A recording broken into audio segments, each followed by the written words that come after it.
Jeremiah chapter 48, verse 10. Okay, ang sabi dito, a curse on anyone who is lax in doing the Lord's work. A curse on anyone who keeps their sword from bloodshed. Okay?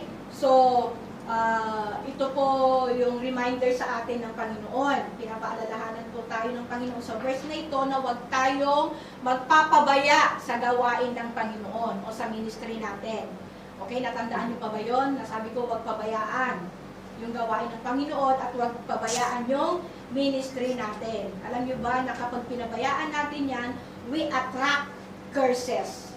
Kasi nga sabi dito sa binasa natin, na a curse on anyone who keeps their sword from bloodshed. So, ibig sabihin, hindi natin ginamit yung power and authority natin. So, everyone who work for the Lord, we have to remind ourselves, huwag magpapabaya. Amen? Huwag pong magpapabaya sa gawain ng Panginoon. We are God's servant. So, dapat mag-serve po tayo. Amen? Amen. So, alam niyo ba bakit natin napapabayaan ang ating work kay Lord? Amen. Alam niyo ba, bakit natin napapabayaan? Okay, number 1, sabi dito, we give little attention to our Lord's work or sa ating ministry. Kumbaga, hindi kasi tayo nakafocus. Okay, hindi tayo nakafocus sa ministry natin. Hindi tayo nakafocus sa gawain ng Panginoon. Kaya, napapabayaan natin. So, if we give little attention to our ministry, alam nyo, one day magugulat na lang tayo. Yung malago, yung marami, kumukonti. Instead na lalo pa tayong lumalago. Amen? So, kapag tayo nasa ministry, we need to pay attention. Amen? Tama po ba? Amen. Amen. Okay. Ang care group kasi, kaya hindi yan lumalago, kasi we pay no attention. Hindi natin binibigyan ng pansin. Kumbaga, konti lang yung oras na konti lang yung oras na ginugugol natin. Kaya hindi lumalago ang care group. Buti na lang ang care group natin dito, malago-malago. Amen. Parang hindi kayo agree, ha? Amen. Praise God. Hallelujah. Kaya sabi ko, kapag nasa recon team ka, kapag nasa ushering ka, nasa ushering ministry ka, o kaya ikaw ay care leader, o kaya nasa finance ministry ka, if you do not pay attention, nagmi-ministry po kayo ng relax.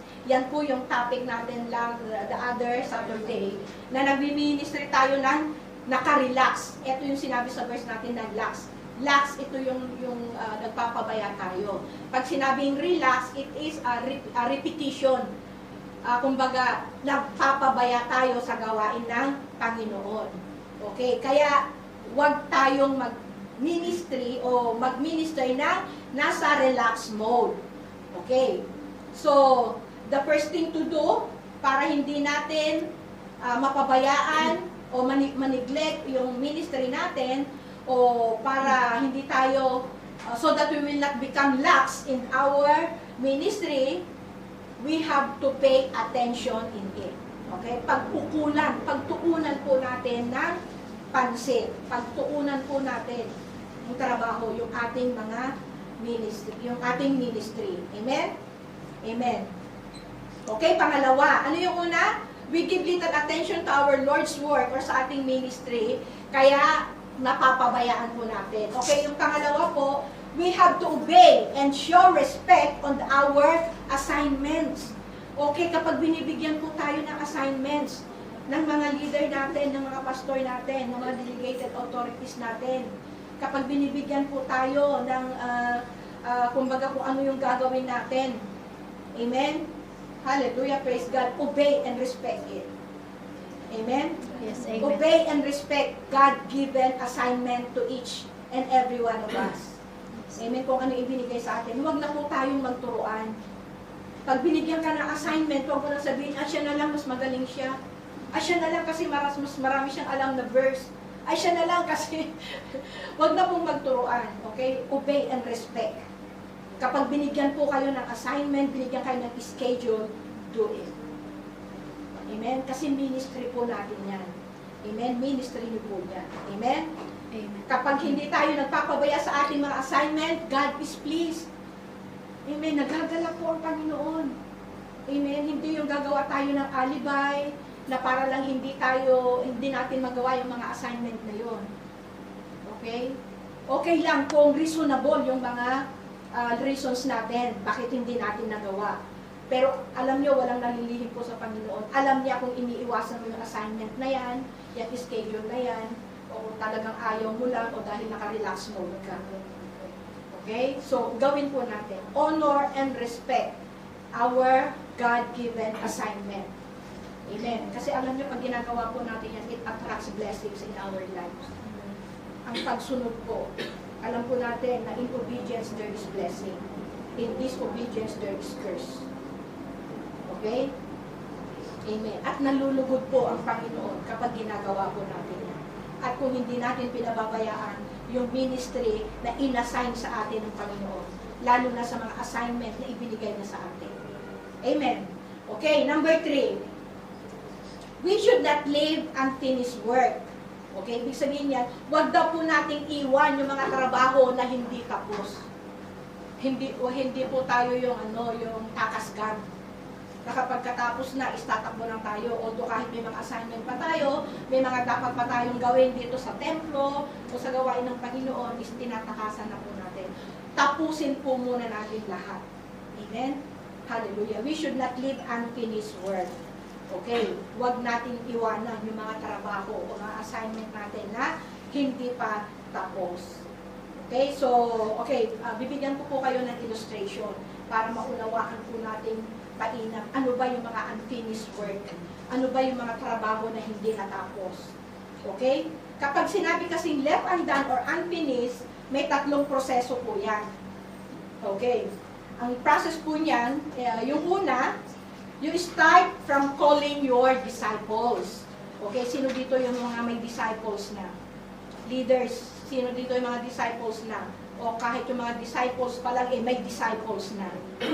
Okay? We start from calling our disciples. And then, number 2, we have to build up our disciples. And number 3, we have to send our disciples. Okay, 3 po yung process. Calling, building, and sending. Okay, yan po yung 3 process. Kapag hindi pa na-send, unfinished work po yan. Kasi ganito yan iba una calling. Yung send, ito po yung sa huli. Ang pinakamahirap po dyan is yung building up. Kung paano natin i-build yung mga disciples natin. Or paano rin, mismo tayo dapat na-build up muna tayo bago natin ma-build up yung mga disciples natin. Okay? So sa mga care leaders, yung mga disciples nyo, kapag hindi pa na-send yan, at hindi pa yan naka-start sa ministry, ang ibig sabihin yan, unfinished work po yan. Hindi pa siya nakatapos. Okay, yung mga disciples po ninyo, okay, tingnan ninyo, lalo na sa mga care leaders, kung may mga disciples kayo na wala pang ministry, halimbawa, wala pa siya sa Recon ministry, wala pa siya sa ushering ministry, kumbaga attendance lang siya, unfinished work po yan, hindi pa po tapos. Amen? Kung hindi pa siya nagtatrabaho o hindi pa siya gumagawa sa gawain ng Panginoon, hindi pa po siya tapos. Unfinished work pa po yan. Okay? Yung calling kasi, gaya ng sabi ko, yan po yung simula. Yan yung start. Okay? So, marami kasi sa atin, hindi natin pinapahalagahan yung mga training. Ang dami nating trainings. Okay? Sino dito yung nakatapos na sa mga trainings natin? Una yung paglalakbay, pangalawa yung power field, pangalawa yung modules, discipleship modules. Sino po ang nakatapos na sa 3? Pakitaas ang kamay. Amen. Praise God. Hallelujah. Okay. So, para po sa kaalaman ng lahat, yung mga trainings po yan, yung mga trainings na yan, na ginaganap natin dito, part po yan ng building up. Diyan po tayo nabibuild. Okay, diyan tayo lumalago. Amen. Hallelujah. Lalo na sa mga leaders, sa mga care leaders. Amen. Part po yan ng building up your disciples. Amen. Yung iba naman, nakatapos na ng training. Okay, pagpalagay na natin, nakatapos kayo ng training, natapos nyo lahat. Okay, magmula sa umpisa hanggang sa uli. Okay? Pero hindi pa kayo, wala pa kayo sa ministry. Okay. Dumaan lang kayo sa process, pero walang na-build up sa inyo. Bakit? Kasi wala pa kayo sa ministry. Amen. Hindi pa kayo nagagamit sa gawain ng Panginoon. Nasabi lang na nakatapos kayo, pero hindi pa kayo nagagamit. Okay? Ibig sabihin yan, unfinished work pa po kayo. Hindi pa kayo totally tapos. Nakatapos lang kayo, dumaan lang kayo sa process, pero asaan ang ministry ninyo? Okay? So, hindi pa po kayo na-isisend. Nasa process pa lang kayo ng building up. Okay? So, hindi nagwo-work sa gawain ni Lord, hindi naging servant, ang ibig sabihin niyan, naka-relax kayo. You are in the relax mode. Although natapos nyo lahat yung trainings. At sa mga hindi pa naman nakatapos sa trainings, I encourage you to finish. Tapusin po ninyo yung mga trainings na yan. Part po yan ng building up. Sino dito yung gusto na matapos niya yung trainings niya? Amen. Praise God. Hallelujah. Palakpakan natin ang Panginoon doon sa mga gusto makatapos sa mga trainings na ginagawa natin dito. Amen? Amen. Amen. Hallelujah. Praise God. Kaya kailangan po natin yan. Kaya po natin napapabayaan ang gawain ng Panginoon. Because although we finish already yung mga trainings natin, hindi naman tayo nagpapagamit. Amen? Sa gawain ng Panginoon. Okay. Tignan natin ang ginawa ng Panginoong Jesus. How He built up His disciples. Okay? Anong ginawa ng Panginoong Jesus? Amen? Doon sa 12 disciples niya, unang-unang ginawa niya, tinawag niya yung 12 disciples niya. Anong sabi ng Panginoon? Come and follow me.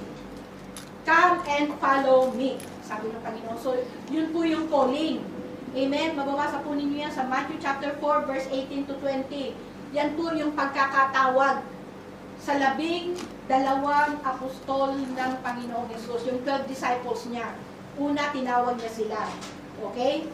So, sabi dito, calling is letting the disciples experience God. Okay, calling. Ito yung first. Okay, na halimbawa nahayuan kayo.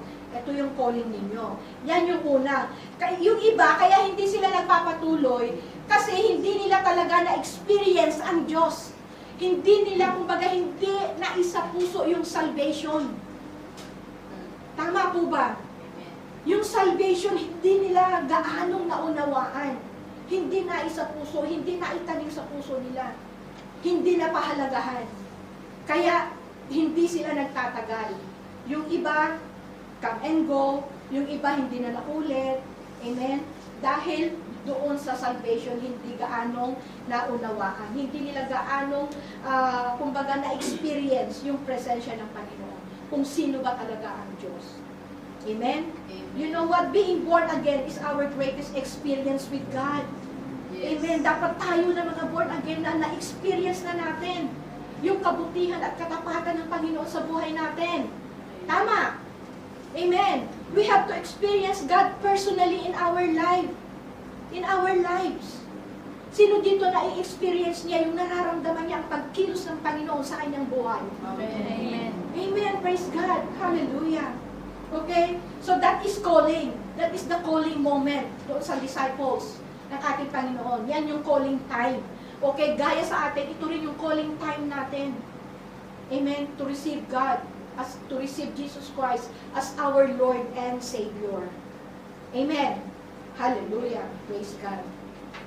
So, after ng calling, next is building. Ito na yung sinasabi kong building up. Okay? So, anong ginawa ng Panginoon? After na tinawag niya yung mga disipulo niya, yung mga alagad niya, okay, ang ginawa ng Panginoon is i-build up sila. Okay? Para i-build up yung kanyang mga disciples, alam niyo yung ginawa ng Panginoon? Ipinaranas niya. Okay? Isinama niya. Application agad.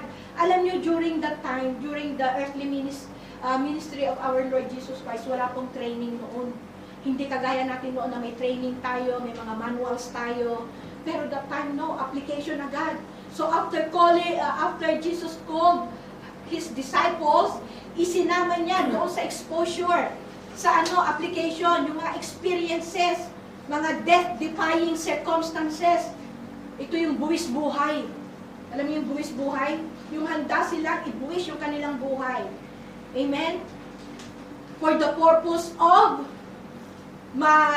yung faith nila mas lalo pang tumatag. Amen. Hallelujah. Praise God. Para ma-challenge pa yung faith nila, yung pananampalataya nila. Okay.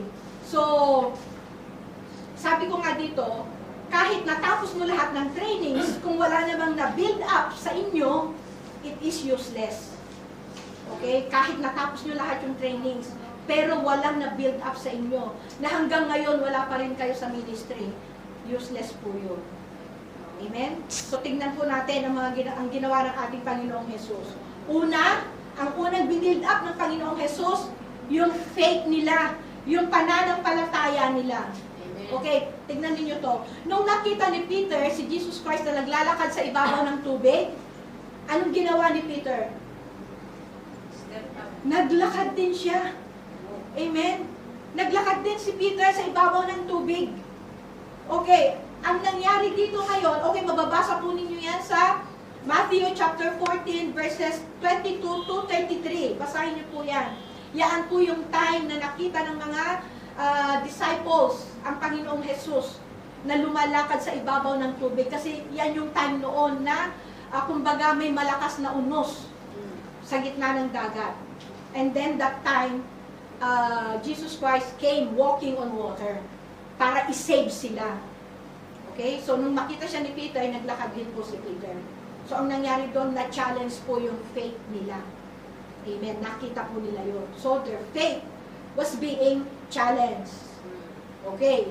At ano pa ang ginawa ng Panginoong Jesus? Okay, yung great storms in the Sea of Galilee. Nabasa nyo na ba sa Biblia itong mga nire-relate ko sa inyo? Amen.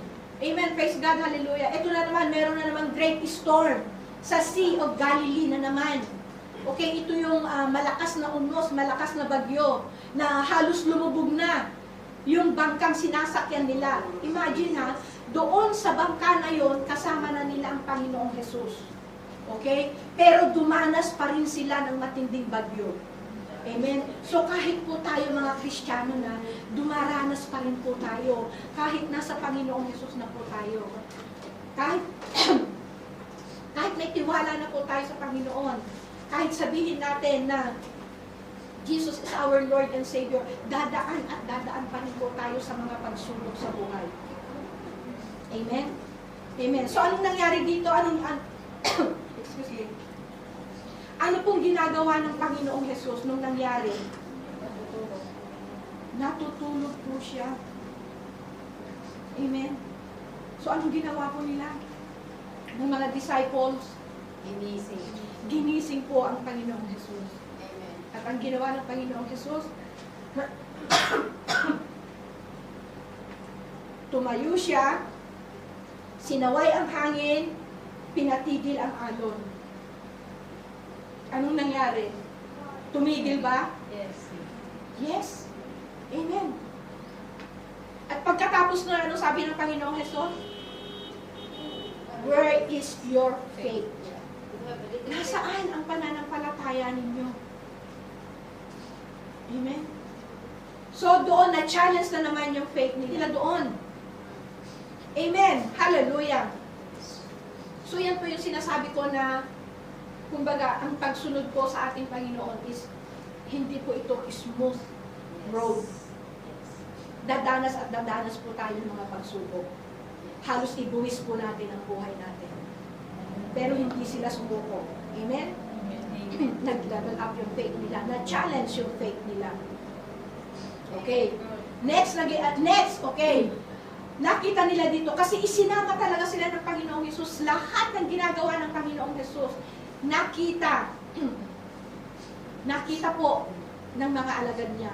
So, nang nakita ng mga alagad niya ng Panginoong Jesus, cast out demons.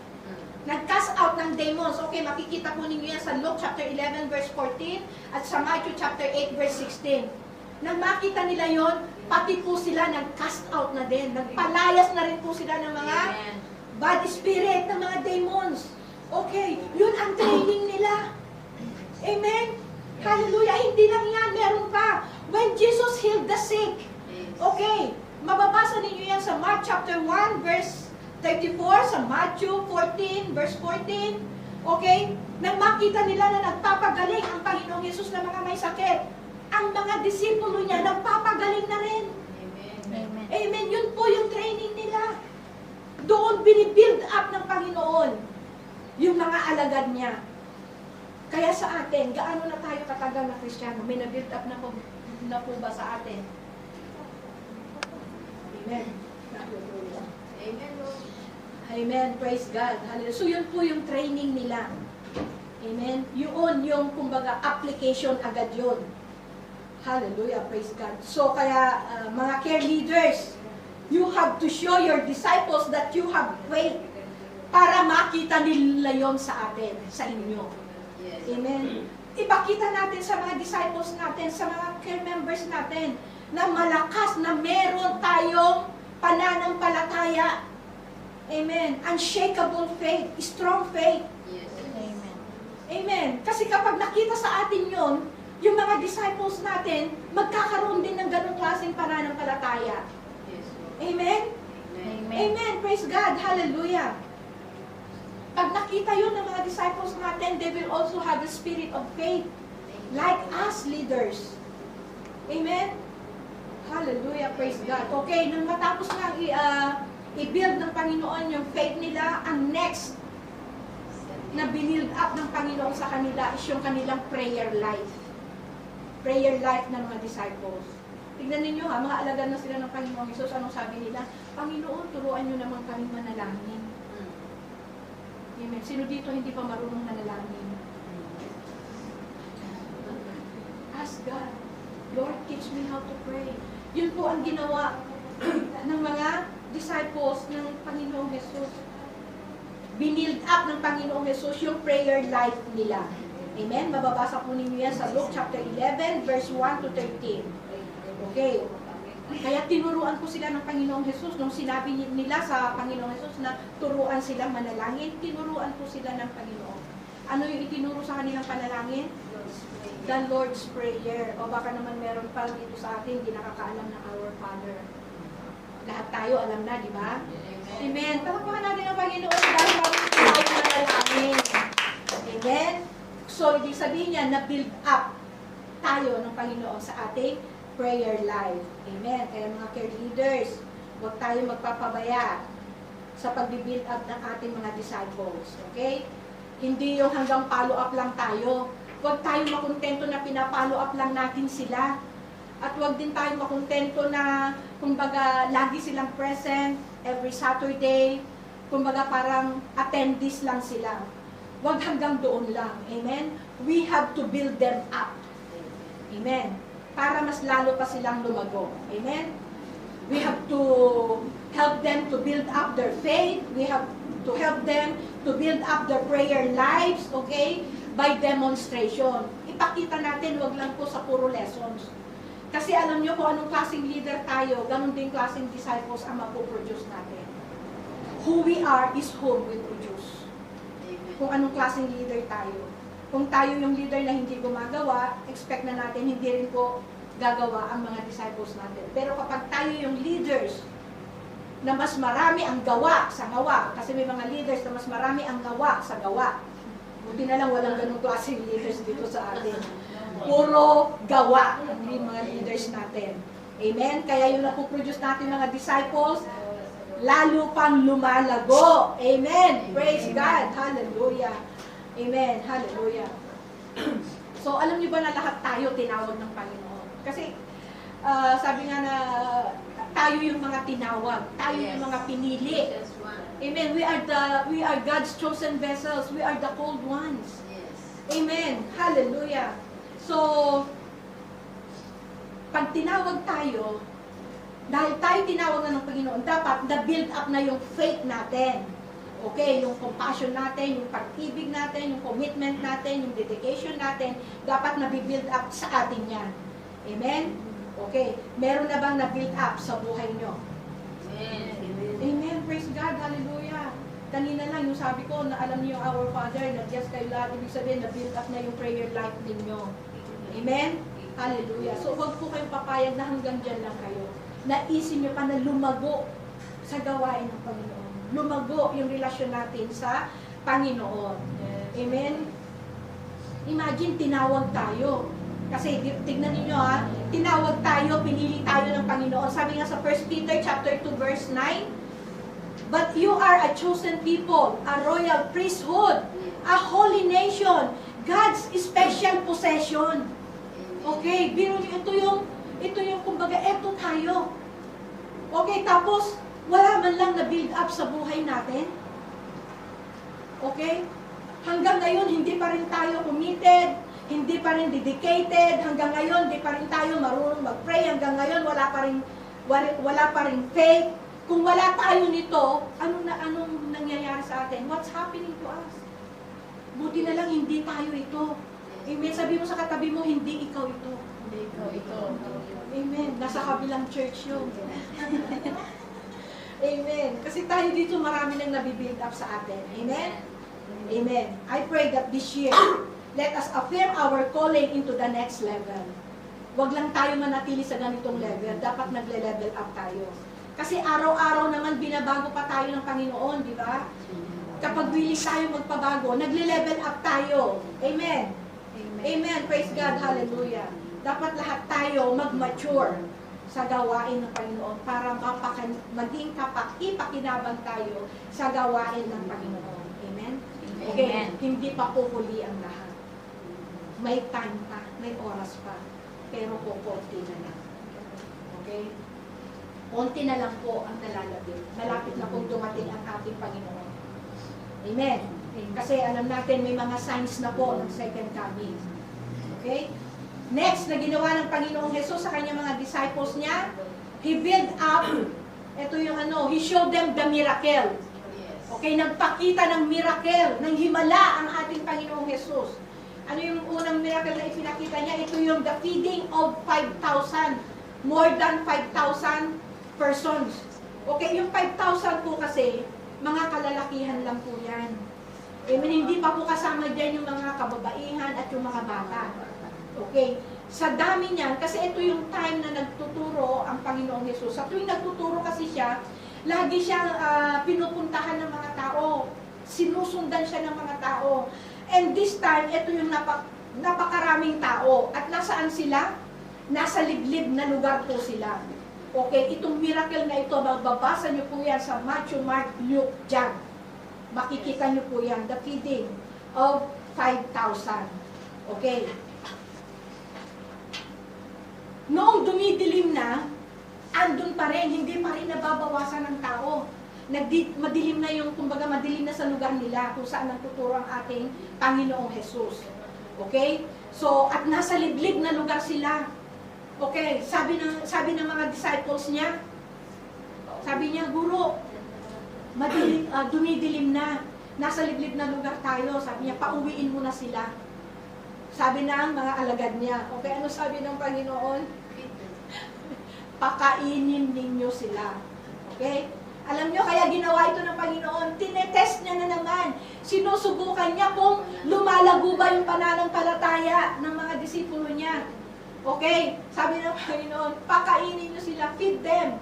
So nagtingin na siguro yung mga disciples niya. Saan? Siguro sabi, okay, parang praise ko lang. Lord, saan tayo kukuha ng pagkain? Walang bakery dito. Walang grocery dito. Walang 7-Eleven dito, Lord. Saan tayo kukuha ng ipapakain? Okay? Pero ang sabi ng Panginoon, pakainin sila. Okay? So, tinitest ng Panginoon dito yung pananampalataya nila. Amen. Kung lumalago ba. Okay. Okay, kaya gumagamit siya ng mga ganitong circumstances to build up their faith. Okay, so anong nangyari? Okay, nakakita sila ng isang bata na may dalang lunchbox. Yung laman ng lunchbox niya, 5 tinapay, 5 pirasong tinapay at 2 pirasong isda. Okay. Anong ginawa ng Panginoon? Anong ginawa ng Panginoong Jesus?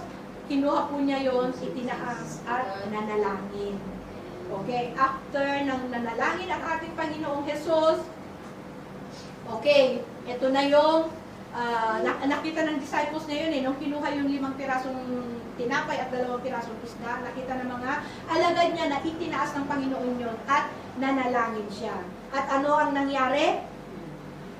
Okay, I'm sure siguro, okay, siguro ang panalangin ng Panginoong Jesus doon, Ama, 5,000 mahigit ang pakakainin ko, gumawa ka ng himala. What happened? May nangyari bang himala? Yes. Amen. This is the miracle of feeding the 5,000. Okay, at nakita yon ng mga disciples ng Panginoon. Okay, so kung gusto ninyo, lalo na mga care leaders, if you want to build up your disciples, let them experience miracles. Kaya ba, mga leaders? Kaya! Kasi Amen! Hallelujah! Kaya! Amen!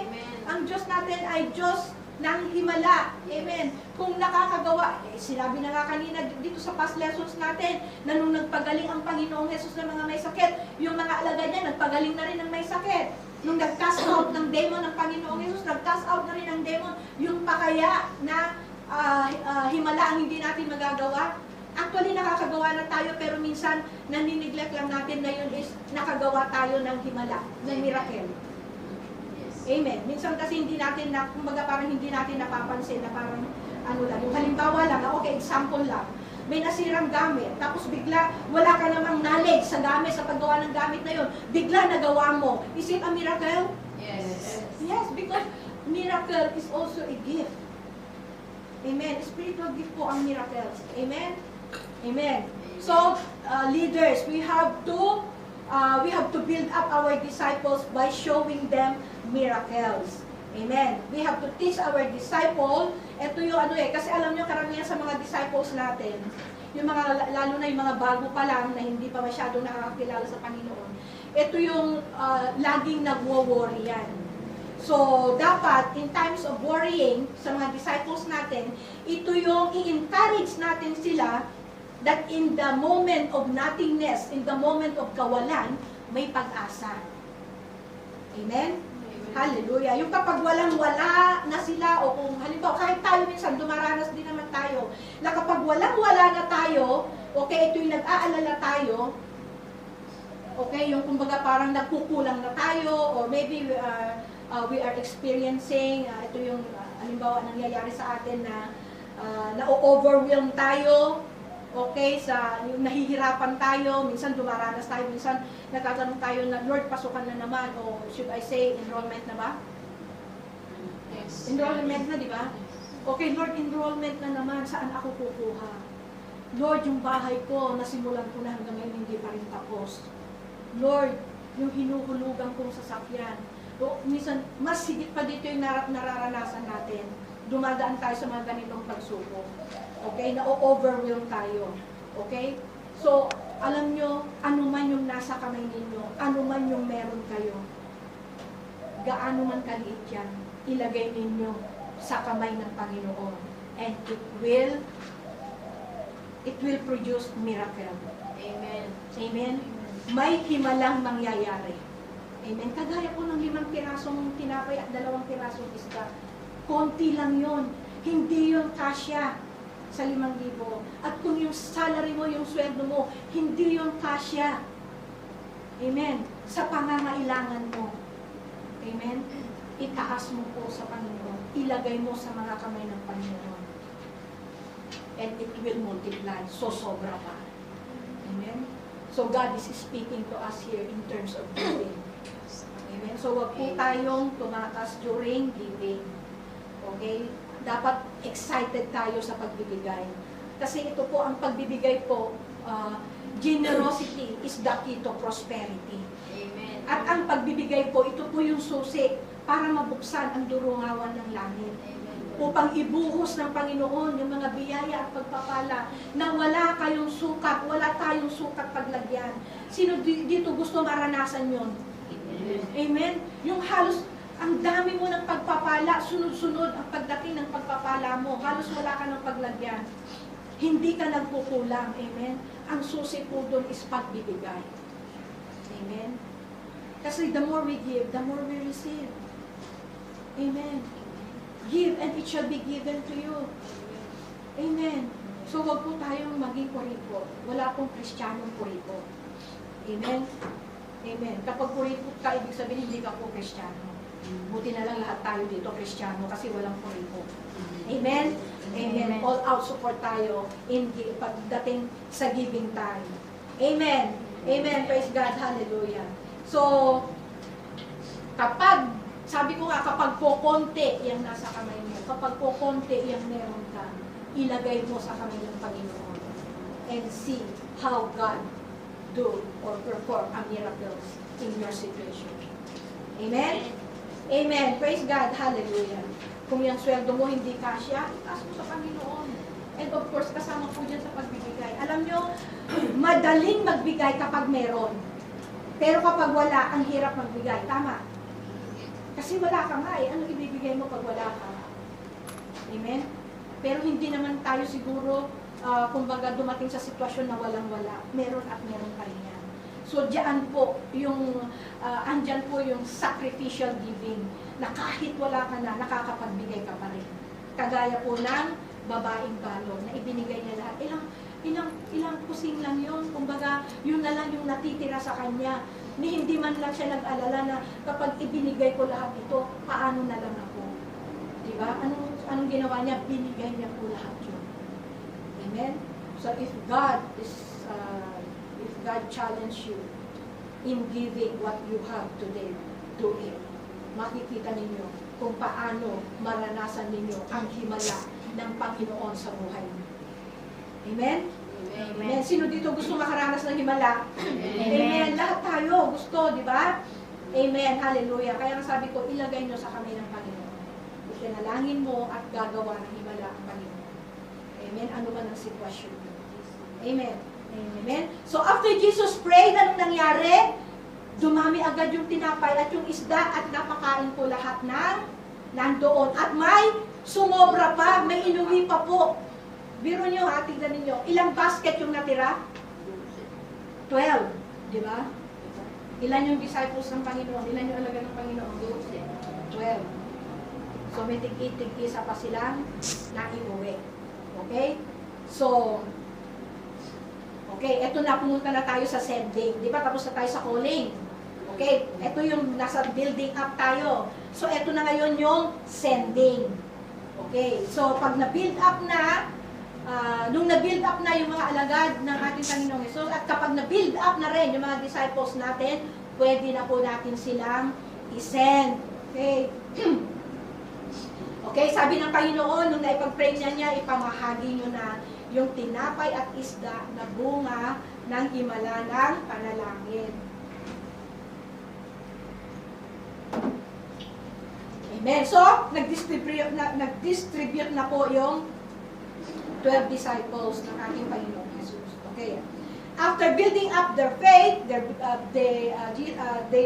after building their prayer life, their compassion, their love, okay?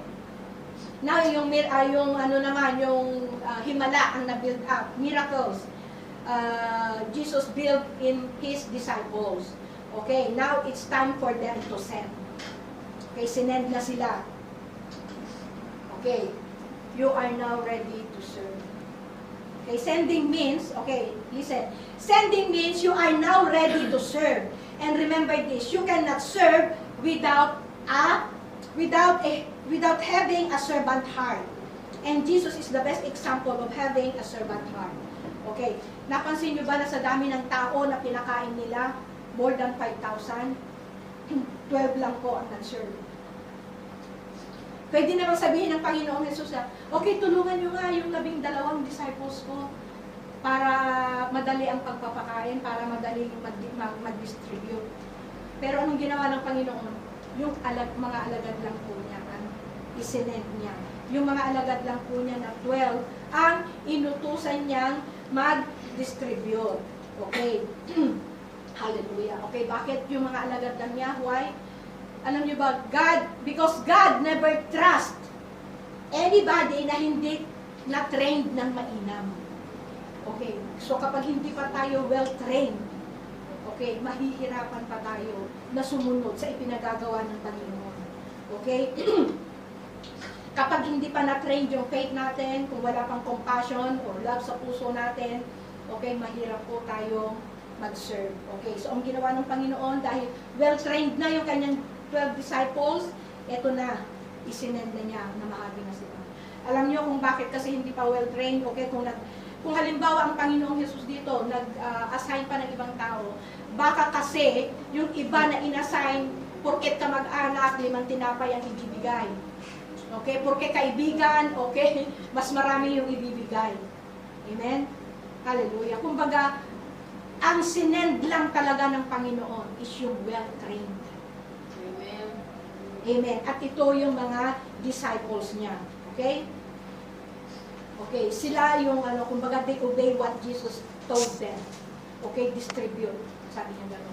Although hindi naman sinabi ng Panginoon na tig-isa, tig-dalawa, okay, maybe may amount na sinabi ang Panginoon kung ilan yung ibibigay nila, and that, ayun yung sinunod ng 12 disciples. Okay.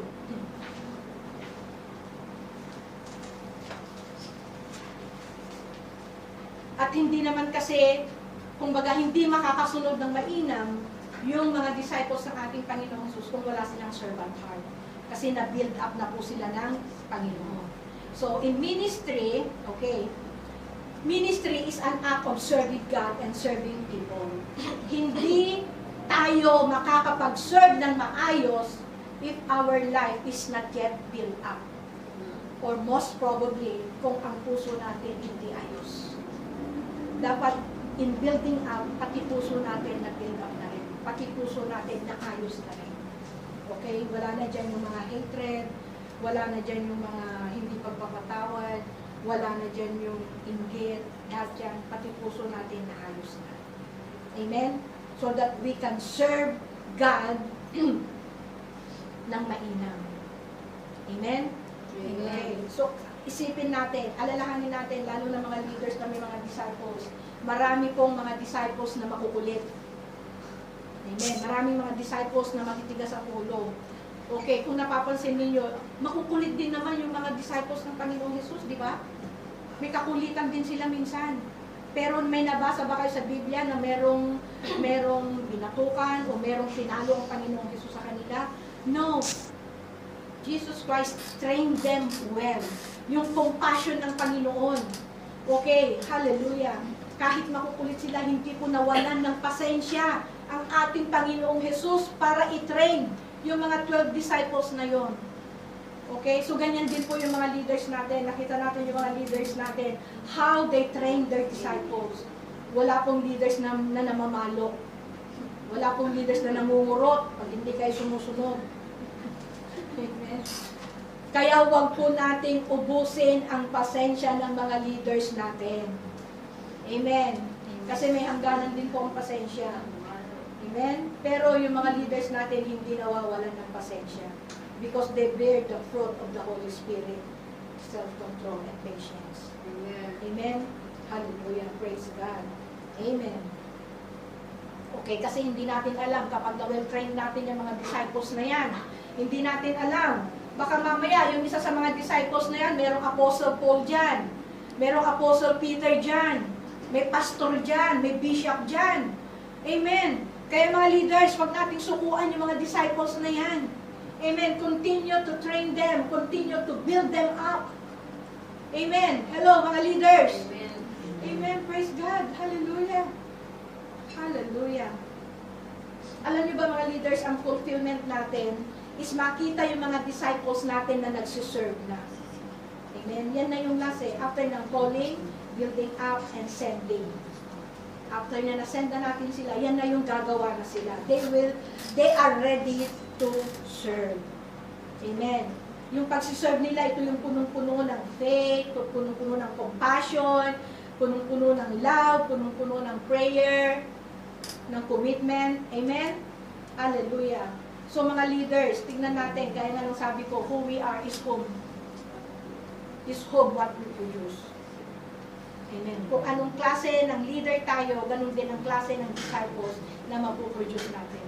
Di ba minsan nakikita nyo ba minsan, okay, like for example, doon sa mga magulang na palaaway ang anak, sasabihin, kanino bang anak yan? Anak ni ganito yan.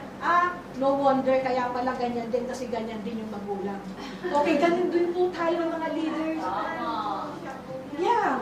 Di ba? Hindi nyo ba napapansin yun? Minsan sasabihin nila, kanino anak yan? Ang bait naman, ang galang-galang. Anak ni ganito. Okay. Kaya pala, kasi yung magulang yan, ang mabait din. Di ba? Anong gusto nyo doon? Yung sabihin nila, kasi magulang nila parating nag-aaway. Kaya ganyan din yung anak. Kung anong puno siyang puno. So, ganun din po tayong mga leaders. Kung anong klaseng leaders tayo, halimbawa, leaders, ang disciples mo. Pag sinabi nila, sino bang leaders mo? Bakit ang sipag-sipag mo? Lahat na lang ginagawa mo. Sunod ka ng sunod. Sino ba ang leader mo? Si Leader Eva. Kaya pala kasi ganyan din si Eva. Masipag. Sumusunod lagi yan. Amen? Praise God. Who we are is whom we produce. Amen. Kaya kung anong disciples ka, kaya sa mga disciples din na may mga disciples, kung anong klaseng disciples ka din, yun din yung mapuproduce mong disciples. Amen? Hallelujah. Praise God. Amen. So, okay, malapit na po tayo. So, sabi dito, huwag tayong maging relax habang nasa ministry. Okay, last Saturday na nandito ako, alam ko, nagtalaga na kayo ng mga, kung sino yung sa ministry ng Recon, sino sa ministry ng ushering, and you know what? Nalugod ang Panginoon sa inyo dahil ngayon may mga ministry na kayo. So meaning to say, you are now ready to serve. Amen? Amen? Praise God. Hallelujah. So, doon naman sa mga nagsiserve na, huwag po tayong mag-serve ng nakarelax. Huwag sa relax mode. Lagi po tayong gumawa sa gawain ng Panginoon. Alam niyo, hindi po tayo nawawala ng gawain. Marami po tayong trabaho hanggang sa pagdating ng ating Panginoon. Amen? Hallelujah. Okay, so expect po natin na this year is the year of excellence, being a servant of the living God. Amen. Amen. Praise God. Hallelujah. Sino dito yung nagsasabi, Pastor, pangako sa taong ito, gagalingan ko na. Hindi ako magsiserve ng nasa relax mode. Lahat ng iuutos sa akin, gagawin ko. Amen. Sino dito yung willing na gano'n ang gawin? Amen. Hallelujah. Okay, yung heart desire niya is walang mawawala sa care members ko, madadagdagan pa ito. Amen. Hallelujah. Praise God. Okay, sabi mo sa katabi mo, let us serve the Lord. Let us serve the Lord. Amen. Yung ano naman, yung kumbaga parang makonvince mo naman siya. Yung with the convincing heart naman. Okay, sabihin mo, let us serve the Lord. Serve the Lord. Okay, narinig kayo ng Panginoon that you are going to serve Him. Amen? Hallelujah. Okay, sabi nga sa 1 Corinthians chapter 10 verse 31, so whether you eat or drink or whatever you do it all for the glory of God. Amen. Okay, tanong ko lang, do you think nag-glorify ba si Lord kapag ang care group mo hindi lumalago? No. Hindi, di ba? Okay, nag-glorify ba si Lord kapag nauubos ang care members mo? Hindi, di ba? Okay, nag-glorify ba si Lord kung ang care members mo puro lang church attendees? Hindi ko nag-glorify ang Panginoon. Okay, nag-glorify ba si Lord kapag pinababayaan natin ang ating ministry? Hindi rin. Okay. Hallelujah, praise God. So, paalala mo sa ating lahat ito, na whether we eat or drink, do it all for the glory of God. Amen? At sabi sa Galatians chapter 6 verse 9, let us not become weary in doing good, for at the proper time we will reap a harvest if we do not give up. Amen. Okay, walang mag-give up. Dahil alam nyo, mahirap maglingkod. Dahil sa paglilingkod, maraming trabaho. Okay? Pero wag po tayong mag-give up. Dahil may reward po tayo. Amen? At huwag naman po tayong after sa reward. Sige na nga, kasi may reward daw, sabi ni Pastor. Sige, gagawa ako, lahat susunod ako. No. Do it for the glory of God. Amen? Lahat ng ginagawa natin, ito yung, ang tingnan natin dito is yung nalulugod natin ang Panginoon. Amen? Amen. Okay. Kaya sabi ko, sa totoo lang, nakakapagod ang paglilingkod. Okay, sa Panginoon. Kaya maraming ayaw maglingkod. Pero, okay, if we have a servant heart, okay, hindi po mahirap. Amen, hindi po mahirap maglingkod. Lalo na kung buong puso tayo maglilingkod sa Panginoon. Let us not become weary, okay? Hallelujah. For in the proper time, we will reap a harvest. Okay, so Yes, don't give amen. up. Amen? Amen. Amen. Okay, kasi totoo naman talaga na meron tayong reward. Okay, sabi nga sa Revelation chapter 22 verse 12, listen, sabi dito, Look, I am coming soon. My reward is with me. Okay, sabi ng Panginoon, so dala-dala ko na yung reward nyo, sabi dito, and I will give to each person according to what they have done. Okay, yung mga reward po is according po yung sa mga nagawa natin. Okay, kung mas marami tayong nagawa, mas maraming reward. Amen? Hallelujah. Praise God. Okay, so today we will make a commitment. Amen? Okay, mangako tayo sa Panginoon. Okay, sabihin mo sa sarili mo, Lord, I promise this year, Lord, I will commit myself to the ministry you have entrusted to me. Okay, sabihin nyo yan ng buko sa puso ninyo. Amen. Praise God. Hallelujah. Make a commitment to the Lord. Okay? Amen. So you know what? Alam nyo, marami pa po tayong tatapusin. And the devil want to stop that. Kaya naghahang yung ministry natin. Kaya minsan hindi tayo, kumbaga hindi tayo nagiging seryoso sa ministry natin. Kasi because yung ang kaaway kasi nandyan lang yan. Okay? Gusto niya kasi na huwag tayong magpatuloy. Okay? Ang sino mang hindi nagpapabaya, mayroong biyaya. Amen. Ngunit ang mga pabaya ay walang aasahang biyaya. Kaya wag po tayong magpabaya para meron tayong biyaya. Amen. Praise God. Hallelujah. So this year 2023, pagbutihin po natin because I can feel in my spirit something good, something great is going to happen in our church and in our ministry. Amen. Lalago po tayo.